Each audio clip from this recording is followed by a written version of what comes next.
Welcome back. iJust Cards, episode 13.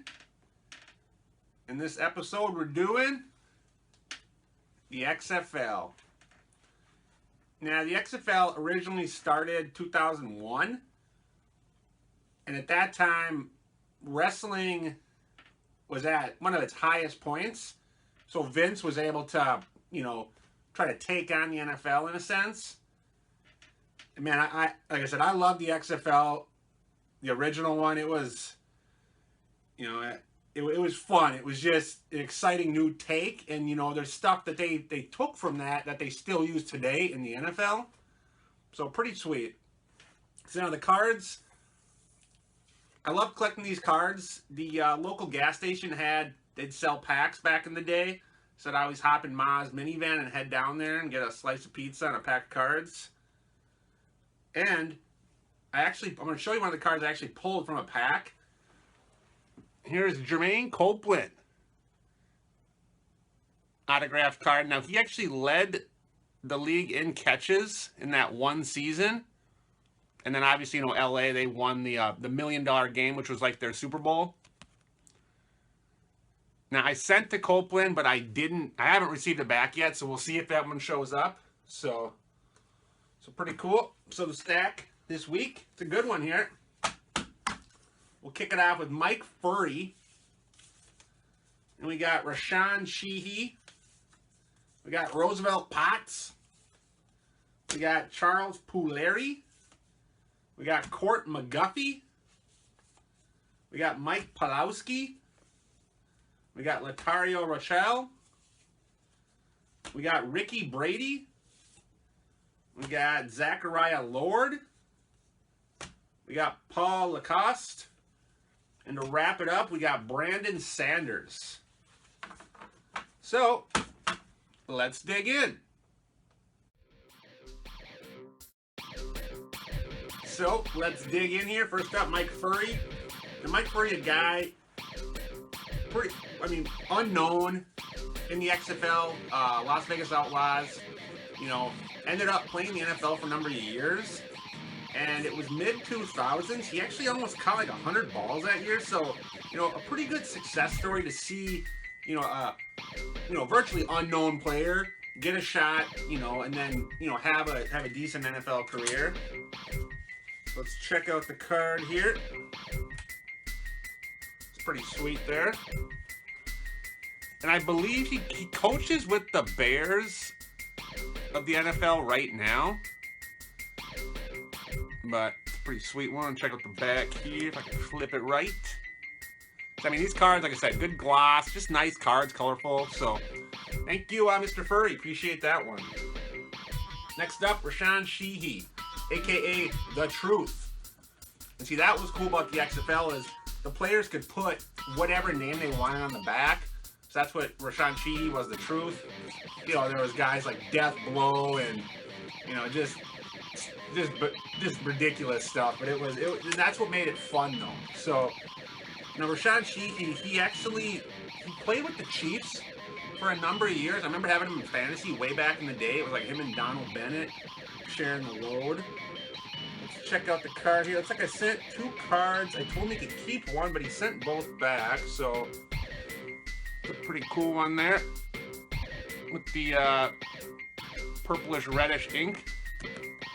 Yeah, he didn't do a whole lot in the XFL. They had another guy, Saladin McCullough, who kind of overtook that starting gig.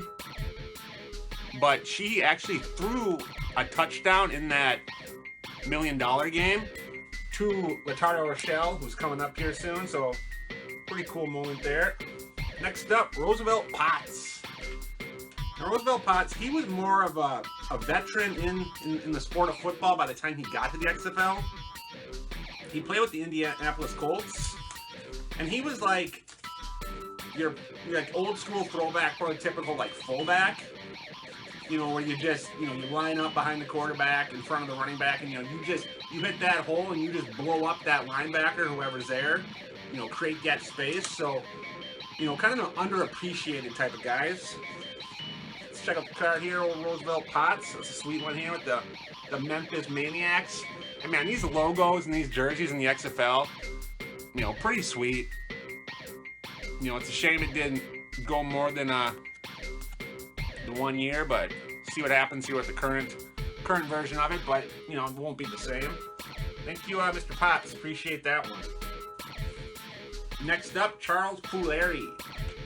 Now, Puleri was the starting quarterback of the Hitmen in that opening game. I think it was Rusty Tillman was the coach, and I remember he had a quick hook, and then he brought McGuffey in, who's coming up next here. So, let's check out the card here. It's like a little note back. Let's see what he wrote here. Oh, that's kind of cool.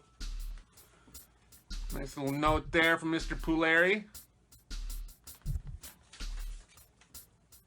It's like the red ink here. And now Puleri was like the veteran quarterback on that squad, where then McGuffey was kind of that young gun rookie. But thank you, Mr. Puleri. Appreciate that one. Okay, now we'll do Corte McGuffey.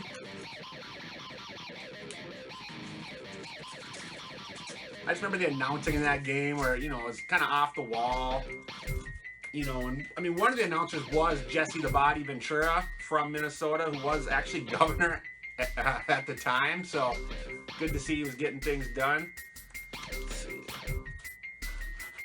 Let's check out the card here. Looks like he personalized it with the number. That's a pretty sweet one there. And Mr. McGuffey, he's actually a dentist now, so, you know, doing pretty good for himself to go from the XFL and then to doing that, so it's pretty cool. Thanks, Mr. McGuffey. Appreciate that one. Next up, we'll stick with quarterbacks. We got Mike Pawlawski. Now, he was with the San Fran Demons. Now, another cool logo, cool team. And it was cool to see them playing that I don't think it was called Pac Bell, but whatever it was called, the Giants brand, the brand new baseball stadium. So it's kind of interesting to see them play football in there. I don't know if that was a brand new baseball stadium. I don't think I'd be letting people play football in there. But Mike Pawlawski, he was on that San Fran Demons team who played LA in that final game. Obviously, they got blown out. So let's check out the card here. I sent him 2 cards here. This is the first one, the base set.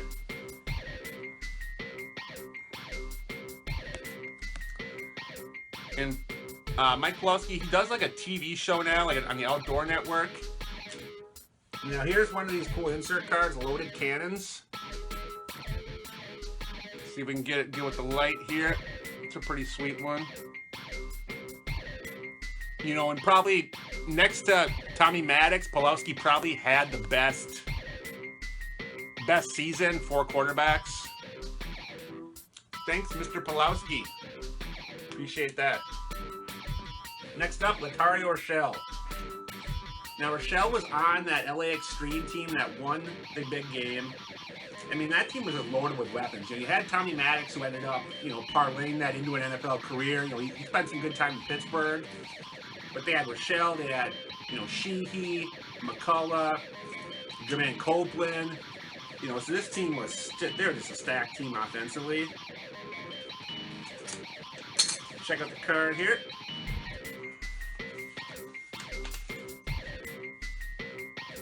Oh. We got a note back, says he no longer works there. So, I'll show you the card. It's not signed. Wah, wah, wah. So, thank you for sending that one back. We'll try to reach out to Rachal again. Next up, Rickey Brady. Now, Rickey Brady, part of those Las Vegas Outlaws teams. You know, big old bruising tight end. First up, okay, looks like he sent a sticker for his company here. There's that. Let's check out the card here. Looks like he's black ink. Looks like a Bible verse. Looks like maybe Proverbs 16:9. Have to look that one up here after this. Yeah, Outlaws, you know, they had, you know, He Hate Me, a.k.a. Rod Smart, who, you know, didn't do a whole lot in the NFL, but thanks, Mr. Brady. Appreciate that one. Next up, Zechariah Lord. And he's part of those Chicago Enforcers teams. They had John Avery, Tim Lester at quarterback. Let's check out the card. Ooh, that's a cool signature there from Mr. Lord. And he actually runs a dispensary out west. So, doing good for himself. Thank you, Mr. Lord. Appreciate that one. Next up, Pawlawski. Now, Pawlawski, kind of like your veteran player, you know, in the league, kind of the one last hurrah. Because he actually played a number of years in the CFL. And he was actually the CFL Rookie of the Year. If you haven't checked out the CFL, when it comes back, do yourself a favor, check it out. It's good stuff. Let's try the card here. Ooh, those Memphis Maniacs, man. Those jerseys are just sweet. There's the signature there in the black ink from Mr. LaCoste.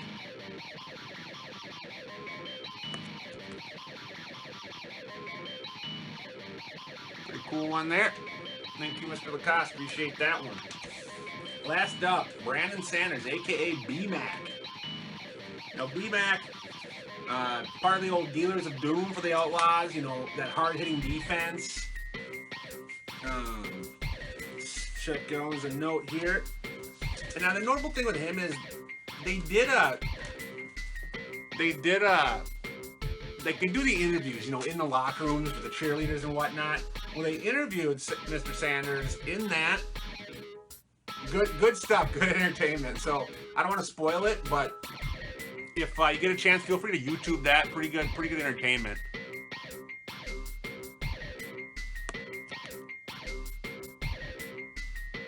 Thank you, Mr. Sanders. Appreciate that one. Looks like that wraps up the episode 13 XFL. Don't forget to like, dislike, subscribe, share.